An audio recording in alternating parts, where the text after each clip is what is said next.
Friends, हमारे देश में लंबे समय तक जो सरकारें रही या जो सरकार चलाने वाले रहे, उन्हें माई बाप कल्चर बहुत पसंद आता था। आप लोग इसे परिवारवाद और भाई भतीजावाद से कंफ्यूज मत करिएगा। ये एक अलग ही मनोभाव था। इसमें गवर्नमेंट अपने ही देश के सिटीजन्स के बीच मास्टर जैसा व्यवहार करती थी। हाल ये था कि देश का नागरिक भले कुछ भी करे, सरकार उसे शक की नजर से ही देखती थी, और नागरिक कुछ भी करना चाहे उसे सरकार की परमिशन लेनी ही पड़ती थी। इस कारण पहले के समय में गवर्नमेंट और सिटीजन के बीच म्यूचुअल डिस्ट्रस्ट और सस्पिशन का माहौल बना रहता था। यहां जो सीनियर जर्नलिस्ट बैठे हैं, उन्हें मैं एक बात जरूर याद दिलाना चाहता हूं। आपको याद होगा कि एक जमाने में टीवी और रेडियो के लिए भी लाइसेंस लेना पड़ता था। इतना ही नहीं, इसे ड्राइविंग लाइसेंस की तरह ही बार बार रिन्यू भी करवाना पड़ता था। और ये किसी एक सेक्टर में नहीं, बल्कि लगभग हर सेक्टर में था। तब बिजनेस करना कितना मुश्किल था, लोगों को तब कैसे कॉन्ट्रैक्ट्स मिलते थे, ये आप भली भांति जानते हैं। 90s में कंपल्सन के कारण कुछ पुरानी गलतियां सुधारी गई और उसे रिफॉर्म्स का नाम दिया गया। लेकिन ये माई बाप वाली पुरानी मेंटालिटी पूरी तरह से गई नहीं। 2014 के बाद हमने इस गवर्नमेंट फर्स्ट मेंटालिटी को पीपल फर्स्ट अप्रोच की तरफ रीइमेजिन किया। हमने नागरिकों पर ट्रस्ट के प्रिंसिपल पर काम किया।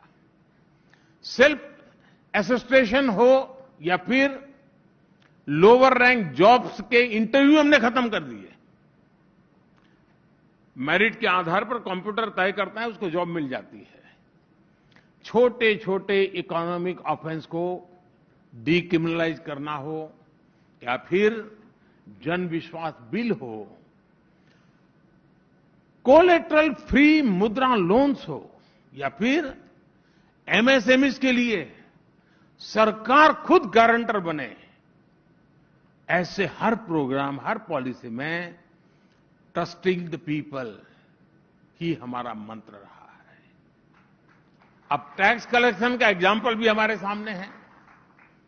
2013-14 में देश का ग्रॉस टैक्स रेवेन्यू लगभग 11 लाख करोड़ रुपए था 2013-14 में, जबकि 23-24 में ये 33 लाख करोड़ रुपए से अधिक रहने का एस्टीमेट है।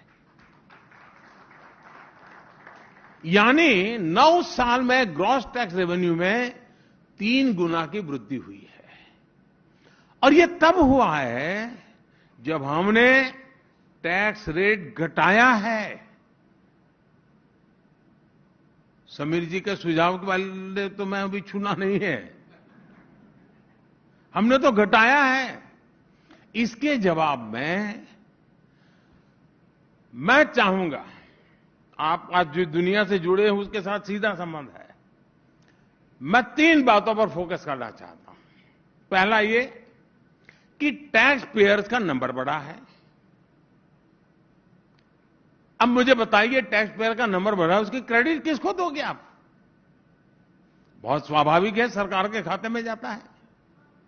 या फिर यह कहा जा सकता है कि अब लोग ज्यादा ईमानदारी से टैक्स पे कर रहे हैं। अगर ये भी है तो भी क्रेडिट सरकार को ही जाता है।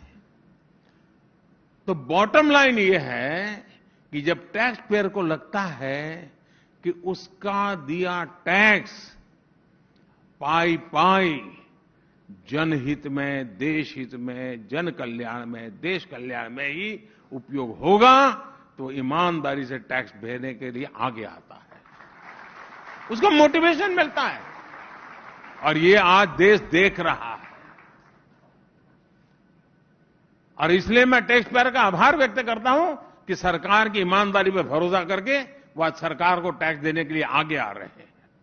सीधी सी बात है कि लोग आप पर जब तब ट्रस्ट करते हैं जब आप उन पर ट्रस्ट करते हैं। भारत के टैक्स सिस्टम में आज जो बदलाव आया है, और वो इसी वजह से आया है।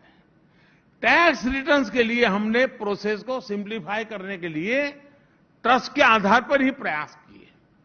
हम फेसलेस असेसमेंट के लेकर के आए। मैं आपको एक फिगर देना चाहता हूं।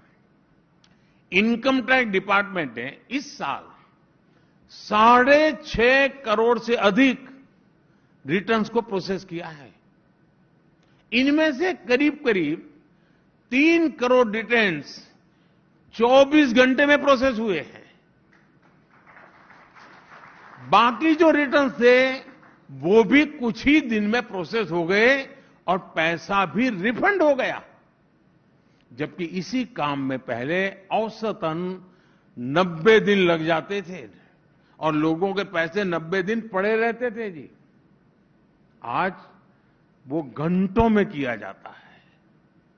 कुछ साल पहले तक ये अकल्पनीय था, लेकिन इसे भी री इमेजिनेशन की ताकत ने सच कर दिखाया है।